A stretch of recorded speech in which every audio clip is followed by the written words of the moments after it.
And thank you very much for staying with us here on PM Express. This is your election headquarters, and tonight there is only one thing to talk about, and it is the balloting that has just been finished a few hours back by the Electoral Commission and the positions that the various political parties took, particularly the MPP and the NDC. Let's look at it, and then I will tell you something exciting we're going to do tonight. We're going to hear from Madame Jean Mensah herself here on PM Express. She's going to tell us how we arrived at these individual candidates who happen to be on the ballot paper on December 7th. And then we'll go to what you may have missed today, how the balloting itself went also here on PM Express. So stay with me. Let's start with this. So we now know this is how the ballot paper is going to look, pretty close to it. The only thing missing is the area where you put your thumb, which is going to be right next to the party's initials, as you see on the screen here. So number one on the ballot for December is Nana Dankwa Akufo-Addo, and followed by JM, John Dramani Mahama of the NDC. And already we've seen the spin happen. MPP says one-touch victory. The number one party to do all manner of things. The NDC says, well, this is the second coming of John Mahama. We have in third place, we have the GUM party. We have the CPP's Ivor Greenstreet in fourth position on the ballot. We have Ekria Donko on the fifth position on the ballot. We have GCPP on the sixth. So look at the numbers and pay attention to it, because that is how the ballot paper you use to vote on December 7th will look like. Let's look at the next slide, because there are a total of 11 plus one candidate, independent candidate, making 12. And then Asan Ayerga, APC, is in 7th position on the ballot. LPG's Apalu is in 8th position on the ballot. PNC's Apasera is in 9th. Bridge Obenuku of the PPP is in 10th position on the ballot. The NDP's Nanakuneda Juman Rawlings is in 11th position on the ballot. And of course, the only independent candidate, he was not part of the balloting, he's there by default in 12th position on the ballot. So how did we get here? Well, some of them were disqualified. There were 17 of them. Only 12 got on the ballot paper. Madame Jean Mensah will give us the details of how we got here. Listen and watch. Emphasized during the week-long process. This is one of the most critical activities in the lead-up to the December 2020 elections, without which the Commission cannot run the election. As a result, we designated Monday, the 5th of October to Friday, the 9th of October 2020 for this important process. We thank all our stakeholders for their cooperation with the Electoral Commission during this period. It is worth mentioning that most of the candidates who filed their nominations presented themselves in a courteous and civil manner, and we achieved our objective of ensuring a peaceful, seamless, and productive exercise. It has been this Commission's resolve, distinguished ladies and gentlemen, to provide regular and comprehensive updates at every stage of the electoral process.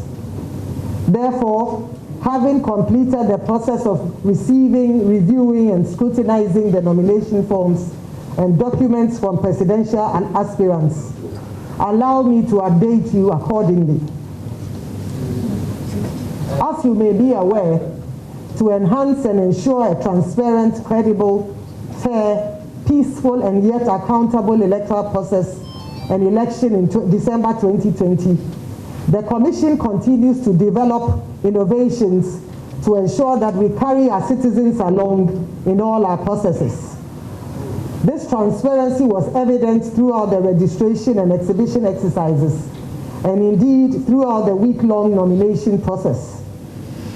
As a Commission, we intend to be open and transparent in all our processes and keep you, our distinguished citizens, informed in a timely manner as we inch towards the December 2020 election. This year, the Commission made the nomination forms to aspiring presidential and parliamentary candidates available online. This helped ease the burden of traveling to the Commission to pick up forms and eliminated overcrowding at the Commission's offices throughout the country, thereby curbing the spread of the COVID-19 virus. The Commission also developed a detailed checklist that embodied the criteria to be satisfied by presidential candidates as prescribed by law. This template guided the scoring and awarding of marks by teams established by the Commission to review all nomination forms submitted. Moreover, 4 months in advance, nomination forms were made available on our website, and each political party or designated representative was provided with a unique code to access the nomination forms. This eliminated the incidence of different candidates of the same political party filing nominations for the same position. This year, the Commission set up 2 teams which were tasked to review the nomination forms submitted. The technical team scrutinized the forms submitted to ensure that aspirants satisfied the qualifications as set out in law, such as the age requirements and the fulfillment of tax obligations, amongst others.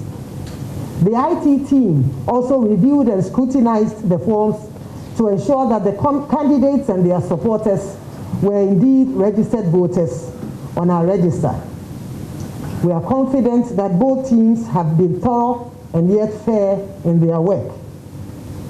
Yet another welcome innovation was the 5-day period provided for the filing process, as opposed to the 2 days provided in previous nomination processes. This allowed enough time for aspirants to correct any errors identified in their forms.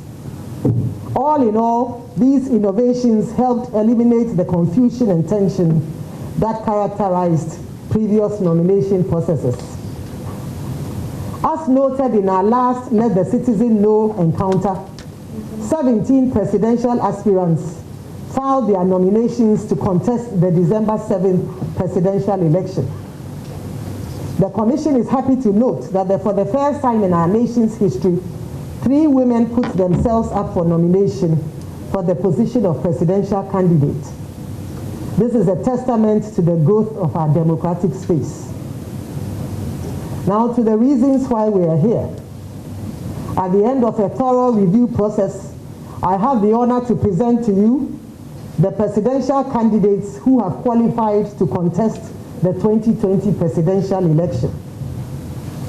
And we will name them in the order of the filing, and not in any other order, but in the order in which they filed their nominations with the Electoral Commission.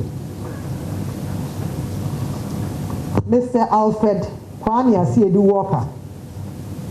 The IT team found that there were no issues with the voter ID cards submitted where he was concerned and where his supporters were concerned. The team noted a number of technical issues in the sense that one person supported both the Abuakwa North and Birim North districts, and they had 2 incorrect voter ID numbers for 2 of his supporters. However, the technical issues were resolved within the nomination period. The candidate has therefore been adjudged responsive to the nomination requirements and has been cleared to contest the 2020 presidential election. The second candidate who presented his nomination forms was His Excellency President Nana Addo Dankwa Akufo-Addo. The IT team observed that there were no IT issues with his nomination forms. With the technical issues, the team noted that the candidate satisfied all requirements, and they concluded that the candidate is responsive to all the nomination requirements and therefore cleared to contest the 2020 presidential election. The third candidate to present his nomination forms was Mr. Christian Kwabena Andrews. There were no IT issues with his forms. However, it was noted that 2 supporters endorsed the form twice for the same districts. The technical issues were, however, resolved within the nomination period, and the teams concluded that the candidate was therefore responsive to the nomination requirements. Mr. Christian Andrews has been cleared to contest for the 2020 presidential election. The fourth candidate to present her nomination forms was Ms. Bridget Aikosua Jibonuku. There were no issues with the ITs in the area of IT, and the candidate satisfied all requirements. The candidate has been adjudged responsive to the nomination requirements and cleared to contest the 2020 presidential election. The fifth person to contest to present their nomination papers was former President John Dramani Mahama. There were no IT issues discovered, and the candidate satisfied all requirements under the technical section. The candidate has therefore been adjudged responsive to nomination requirements and cleared to contest the 2020 presidential election. The sixth candidate to present nomination forms to the commission was Madame Ekuya Donko. She had no IT issues. However, the team noted that there were a number of the ID cards were repeated, and she was informed about this. And this affected districts in Boku, Esutufi South, Hohoi, and Mion. However, the technical issues were resolved during the nomination period, and the candidate has therefore been adjudged responsive to the nomination requirements. She has therefore been cleared to contest the 2020 presidential election. Madam Nana Kunedu Ajiman Rawlings was the seventh candidate to file nomination papers with the commission. There were no IT issues discovered.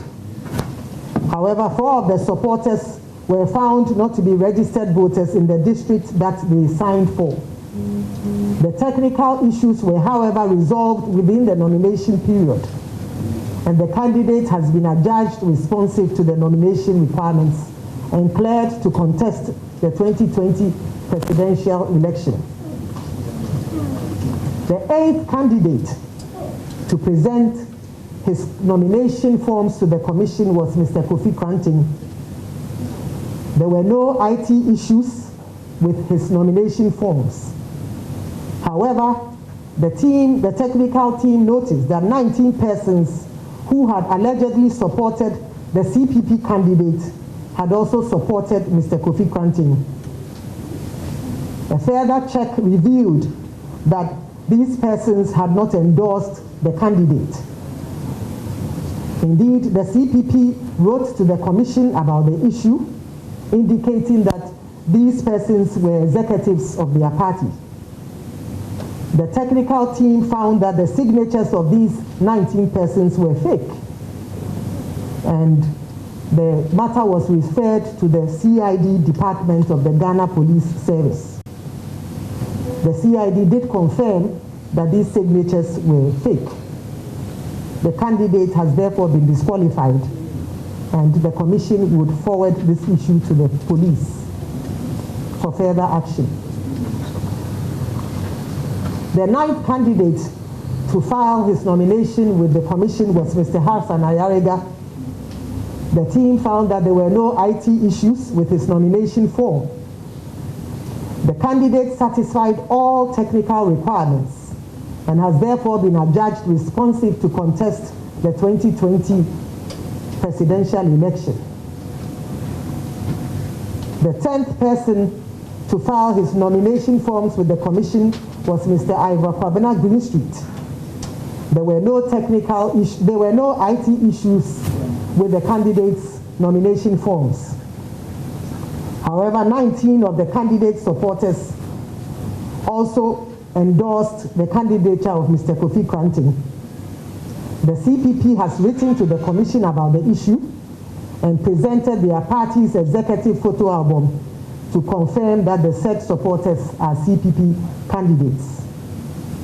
The candidate has therefore been cleared to contest the 2020 presidential election. Mr. Henry Herbert Larty was the 11th person to present his nomination forms to the Commission. There were no IT issues, and the candidate satisfied all requirements, and has therefore been adjudged responsive to the nomination requirements and cleared to contest the 2020 presidential election.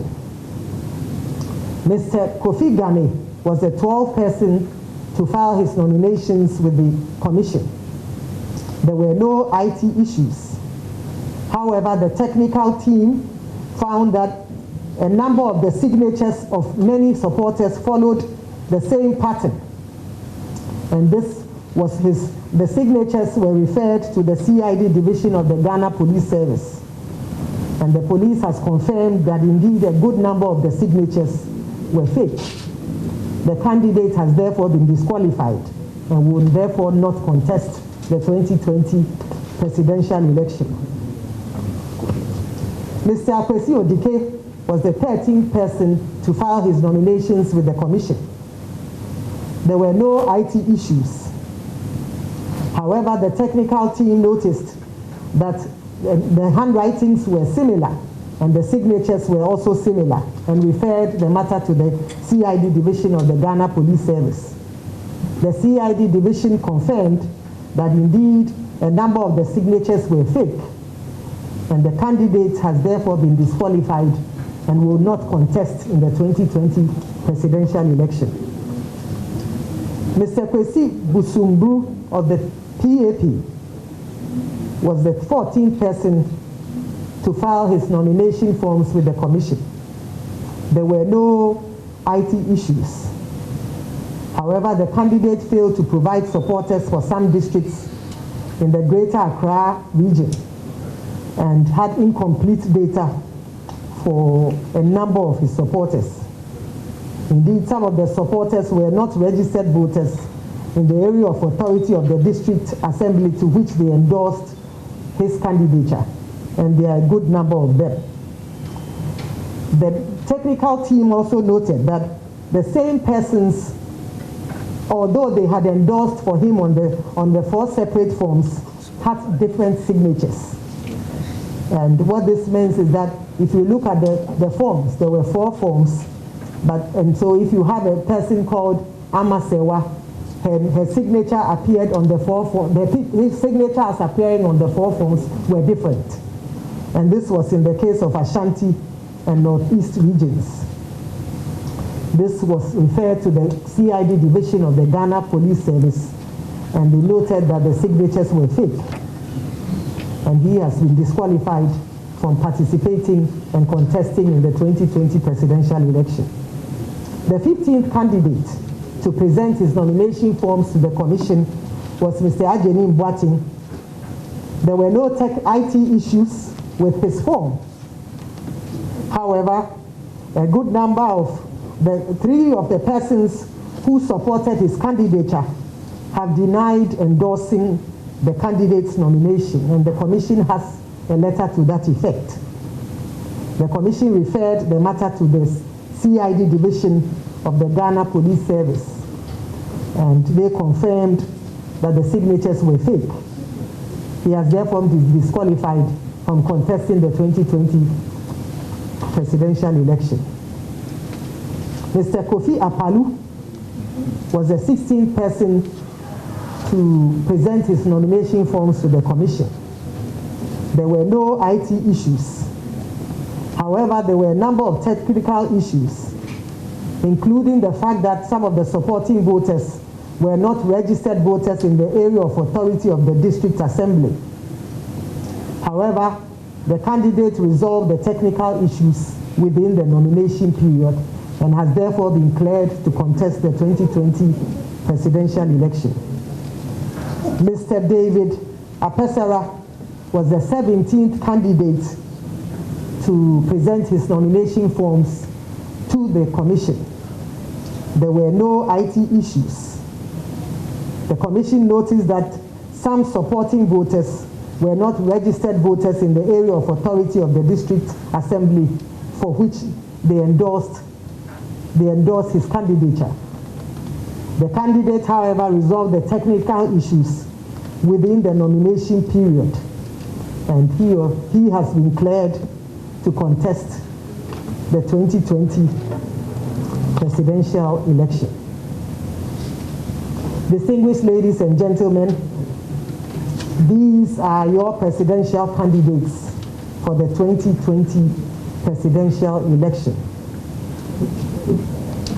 As we have emphasized time and time again, the Commission remains committed to conducting free, fair, transparent, and peaceful elections in December 2020. We entreat you, our distinguished citizens, to disregard any allegations of rigging and assertions of a flawed electoral process and election by any individual or section of our society. The transparency of our processes should give confidence to the citizenry that the Electoral Commission cannot rig an election. Indeed, for the benefit of those who are not informed about our processes, every aspect of our electoral process is monitored by the political parties. Right from registration to the election day, our political parties police and monitor all our processes. And here, I kindly crave your indulgence to summarize briefly our processes. We gazette, as you may be aware, all our registration, exhibition, and polling centers are gazetted by the Electoral Commission before any activity can take place. This means that the Electoral Commission cannot set up a registration, exhibition, or polling center in a place other than the places that appear in the Gazette. The Gazette is made available to all the political parties, and therefore in every space and location where the EC sets up a registration, exhibition, or polling center, the political parties have adequate and timely information on all those locations before any activity can take place. When we come to the registration, the EC is enjoined by law to provide political parties with a 21-day notice period of such an activity. This enables the political parties to assemble their agents to every registration center. Indeed, during the just ended registration exercise, the political party agents at the start of the day were allowed to inspect the registration kits that were used. And the kit has on its frontage the date and the time and the number of persons who had registered. And at the start of the day, it shows 0. During the course of the day, political parties monitor the comings and goings of applicants and in actual fact document this on their own. Additionally, our machines generate a printout, a daily report indicating the number of persons who have registered at the end of each and every day. And this is done across all polling stations in the country. Therefore, any political party that means business can on its own set up a collation system nationwide to collect and collate all registered voters across the country on a daily basis. This shows the transparency of our processes, and it makes it impossible for the EC to add on to the number of persons who have registered or to take away from the number of persons who have registered. When it comes to the exhibition, the EC is enjoined by law to provide the political parties with a provisional voters register. This enables them to cross-check the number of persons who they tallied during the registration with the number of persons who are on the provisional register. And it provides for transparency and accountability in the process. And parties can then raise issues where they find gaps and receive explanations from the EC. It is important to highlight that when the register is completed, the political parties are again given final copies of the voters' register. And again, this allows them to monitor polling station by polling station, district by district, region by region, to cross-check with what took place on election day. They are also given copies of the multiples list and the exceptions list. Therefore, if in a particular polling station you had 100 people registered, however, 3 of them may have engaged in multiple registration and their names are not on the register, you can cross-check with your multiples list and you find their names there, and it enables you to do an adequate tally. When it comes to printing of the ballots, the Commission develops a schedule indicating all printing houses to be printing the register and the regions and districts that they will be, whose registers they will be printing. This schedule is provided to the political parties, and they work with us. They police the process from day one to the end. They have their agents running shifts to ensure that everything is done in an orderly manner. Again, we provide political parties with the ballot statistics to enable them verify, and therefore you know exactly the number of ballots that are to be sent to every polling station across the country. And the EC cannot add one more ballot or take away a ballot from it. This is the transparency of our processes.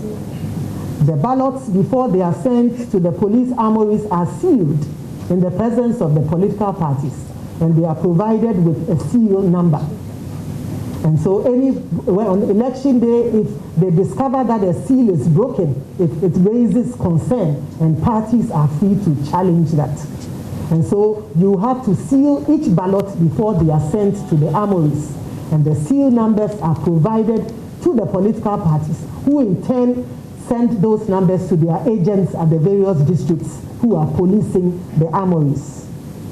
It is important to emphasize that the Commission does not send the ballots to the armories on its own. Indeed, that schedule is also provided to the parties, and their agents accompany the ballots with the security agencies and our staff all the way to the police armory. And those ballots are policed from the day they arrive there to the election day. On election day, for the benefit of those who do not know, our processes are open, they are transparent, and they are conducted in broad daylight. For the benefit of those who do not know, no polling center is set up indoors. Everything is outside and is open for every interested citizen to observe from a distance. Of course, the polling stations have the party agents to monitor and police the activities from the beginning to the end. Every party agent sits with our staff during the polling day from beginning to the end and take a tally of everything that happens. Of course, the ballots are inspected before they are opened to ensure that the seals are intact, and voting, as I mentioned, is done in the open. Counting, as we all know, is done in the full glare of party agents, the media, and the interested public. Indeed, before I became, the chairperson of the Commission, I observed many processes as an observer or as an innocent, interested bystander.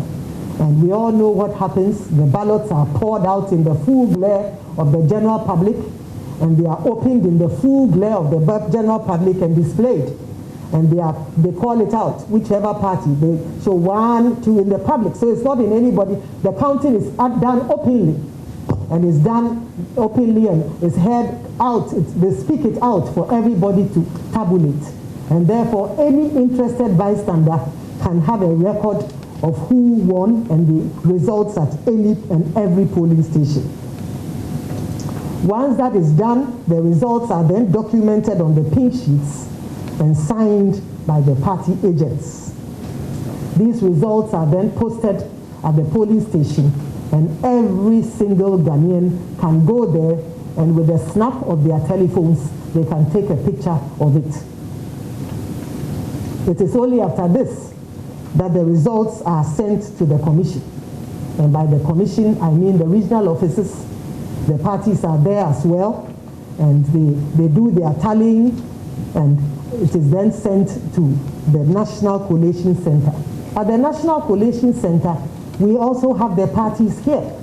And so as the results come in, The parties review the reports to ensure that it tallies with what they have on record, what had been given to them by their agents, and they approve this before the results are brought to the chairman or the chairperson of the Electoral Commission for certification. It is only after their review, after this thorough process, that the results are brought.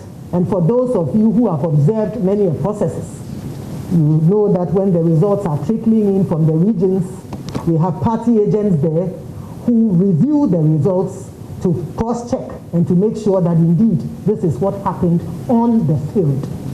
It is important to mention that of the field officers that the EC recruits, it provides the political parties with the photographs and the contact details of all these officials. And therefore, any political party who has any issue with any person makes the commission aware, especially if the person or the staff is a known rep or a supporter of the political party. They write to the commission does its own investigation and takes and dismisses such a person.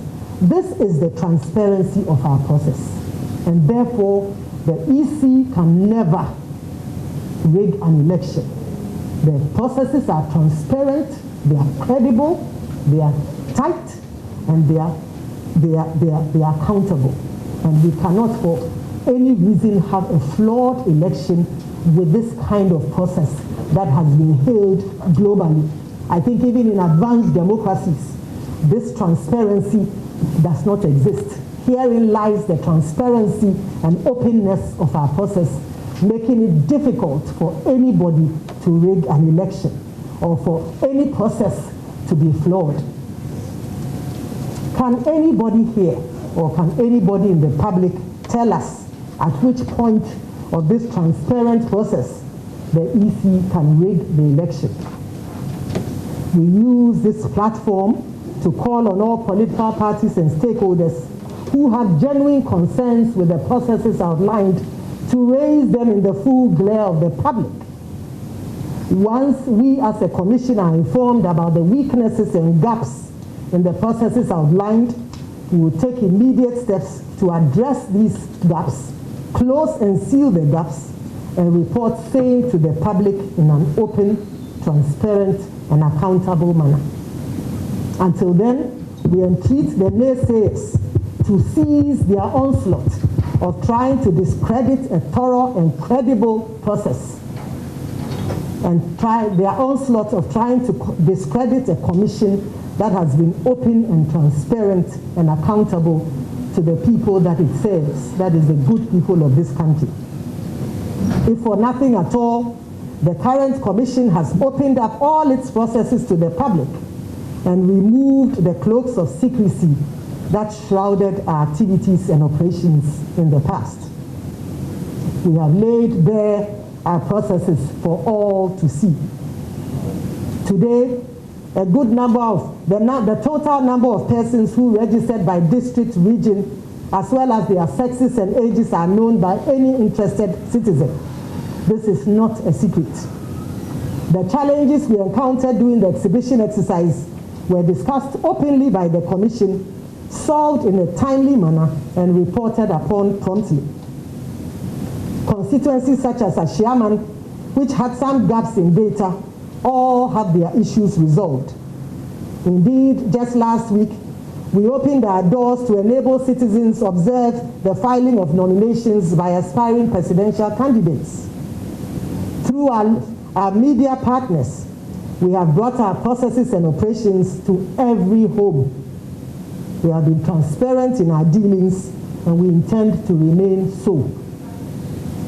As we head towards the 7th December election, we urge all of you, our distinguished citizens, to work with us to strengthen and uphold the integrity of our systems and the Commission as a whole. Our doors remain open, and we assure our stakeholders that we are receptive to constructive feedback and advice. Indeed, the feedback and advice received from well-meaning Ghanaians has helped to enrich our work and enabled us to serve you better. Before we close our curtains to our Let the Citizen Know encounter today, We wish all our qualifying candidates the best of luck in their bid to ascend the office of the presidency. We urge all of them to engage in a decent campaign, a campaign based on policies and programs that will lead to the betterment of our society. As referees, our role is to arrange and organize orderly, fair, transparent, and peaceful and credible elections. And we assure you that we are working hard to do just that. We do not have the power to determine who wins the election. It is not in our control to determine the outcome of the election. That power lies with the good people of our dear country, Ghana. It is the citizens and the citizens alone who can determine who should lead them and not the Electoral Commission. It is the candidate who is given power to lead this country by the citizens of this country who will be declared President of the Republic of Ghana by the Electoral Commission come the 7th of December 2020. Thankfully, the Electoral Commission has institutionalized a fair, open, transparent and accountable process to guide the declaration of results, and I think I've outlined that. To the aspiring presidential candidates who did not make this process, we wish you better luck next time.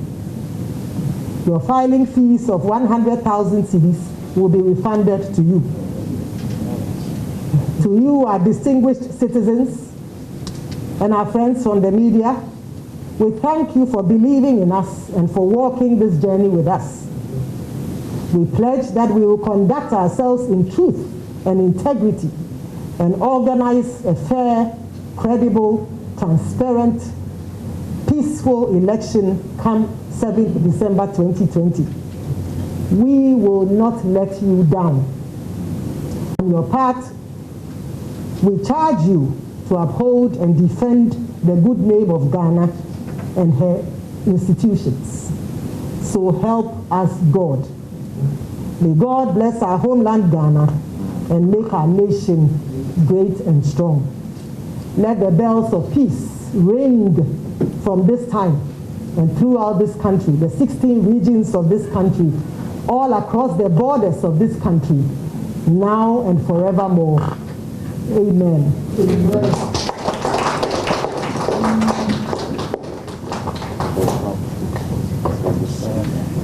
No questions. Thank you very much, Madam Chair. No questions. For the comprehensive, so I'm laying emphasis on the comprehensive explanation of the electoral process from the compilation of the names of registered voters through to the declaration of results. She has said it all. Madam Chair, we are grateful. Thank you very much. At this juncture, we will bring the curtain down. It's quite late and you need to file your stories. So I'd like to say the closing prayer. Our doors are still open anyway, but you need to file your stories. I know how you operate, so I know you know what I'm talking about. Thank you very much for coming over to cover this event. Let the citizen know. At this juncture, just a minute. I think I forgot an important aspect of our work. As you may be aware, the Commission is engaging in the transfer of votes this week and proxies as well this week, starting Tuesday to Thursday this week. And we urge the transfer window is open to students who for one reason or the other registered outside their normal places of abode, and security agencies and agents and personnel who for one reason or other were on assignment and were not in their usual place of abode. And we have opened this transfer window just for students and for security agencies. And we entreat all of you to take advantage of it. It's a 3-day window starting tomorrow, Tuesday, the 20th of October to Thursday, the 22nd of October. We also entreat those who will not be in the country to take advantage of the proxy window during this time. And we ask that they visit our district offices and they go through the processes to ensure that they are on time. So please note that it's from Tuesday, the 20th of October to Thursday, the 22nd of October, and we entreat all of you to take advantage if you so wish. Thank you very much. Thank you very much, Madam Chair. I think she needs a round of applause. Oh.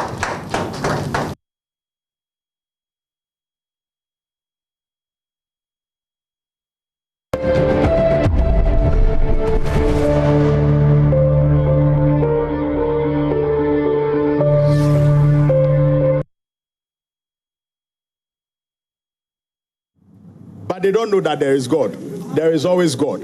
We are very happy about the number that we have picked. In actual fact, that was what we were expecting. We came in for 2 and we got 2. God has spoken and it's too sure. The second coming of JM, and you know what it means. When you talk about second coming, we talk about return. And yes, indeed, we are really satisfied. We are really satisfied. With the number, but not the process. Not the process at all. The process, we've made the point that we are not satisfied with the process. It had an inherent bias, which was introduced by the Electoral Commission. You all saw all over on the cameras how they took the boxes outside, how the MPP were looking for the balls that they think, would give them their number. We all saw it in front of the cameras. So, I mean, the evidence is now replete when we say that the Electoral Commission may be in some criminal collusion with the government to rig this election. This has been the process in times past. I mean, clearly the EC, Peter McMahon, has been there and tells that has been the process. I'm sorry to disappoint you. I was there. Yes, I'm sorry to disappoint you. This has never been the concept. The concept is that it's about picking numbers. You do the numbers in front of everybody. We see the papers and the sizes. You fold them in front of everybody, put them in the box. You do random picking of the ballots for the first phase. Then the second phase, you do the order of the picking. Then you are done. So in this case, nobody can accuse you of bias. And in this case, every element of, lack of transparency would have been removed. But they refused, clearly in front of the cameras. They had absolutely no reason to be doing things in secrecy, to be shouting things in secrecy. So they have been exposed big time. And if we say that the Electoral Commission is in some collusion with the government, the evidence is replete. Well, the chairperson has rejected it. Now, finally, for me, the number 2 on the ballot paper, how is it going to advance the electoral fortunes of the NDC? God has spoken. We expected number 2. We have gotten number 2. 7th of January, we are swearing President Mahama in as the next president of the Republic of Ghana. Thank you very much. So that was the Deputy General Secretary of the Opposition NDC, Peter Bomoftikono, saying the number 2 position on the ballot paper is the second coming of the John Dramani Mahama, the party's flag bearer. And so we would like to get some reactions briefly from other political parties as well. The NPP just left, and then let me quickly get some reaction from the General Secretary of the party, John Boedu, and Peter McMahon. We are the first in this country to have done all these things within three and a half years, and I believe that it is that has resonated so this doesn't and vindicated. Message any more It makes it very easier, because in terms of all spheres of our economy, we are the number 1. In terms of infrastructure development, in terms of managing the economy well, in terms of getting international recognition, in terms of everything in this country, Nana Addo has paved the way. He's the number 1. Okay. And so would this in any way help the party secure the targeted vote that they want in this election? This cements it. You see, this cements it, because we wouldn't have had any problem being placed anywhere on the ballot, because Nana Addo is well known. The NDC people know him very well. They are going to vote for him. Only that God wants to prove to the whole country that the New Patriotic Party is the number 1 party in Ghana. Is the number 1 in development, is the number 1 in bringing free SHS, the one in bringing NHIS, the one bringing almost everything. If you look at all social intervention program, it is the New Patriotic Party, which is number 1. General, federally put on the ballot paper this year. This is unprecedented. That makes it easier for us. You see, you don't have a problem looking for Nana Addo Dankwa Akufo. You just pick the ballot and it's number 1. You vote. Not worried that the number of presidential candidates? But there are places that there are 70 presidential candidates. But this is the first time in Ghana. And our people are not used to looking. That is why we don't have a problem within the numbers, because you take number 1 and the rest follow. You understand? So it could have been 50. But identifying the new patriotic party is easier for us, because if we had been placed at number 5 or number 6, you have some constituencies that don't have parliamentary candidates and will be moving from the position that we have to other positions. This one, nothing happens. We are number 1. Everywhere you pick, the presidential candidates number 1, the parliamentary candidates, 275 parliamentary, are all number 1. Number 1 political party. You know, the NDC raised concerns about, the process. And they are happy after, and they are happy after that. I'm saying that they are happy after that. It was a place on record that when they picked number 2, they were so happy about it. Secondly, we are not the first to pick the ballots. So the concern they raise is baseless. It's untenable. They only wanted to be heard. You know, their campaign is not taken. They are not resonating on the ground. So at least these are some of the occasions that they can be heard. Thank you very much. So that's the General Secretary of the governing NPP, Mr. John Boydu there, saying that the number 1 is an indication that the President, Nana Addo Akufo-Addo, has indeed performed, has a solid track record in terms of performance in governance, and that is why they have been able to pick number 1. There are some other parties in the conference hall, and let me also try and see if I can engage some of them briefly. Just after the announcement, a lot of them walked out. So Mr. Alfred Kwame Walker is also the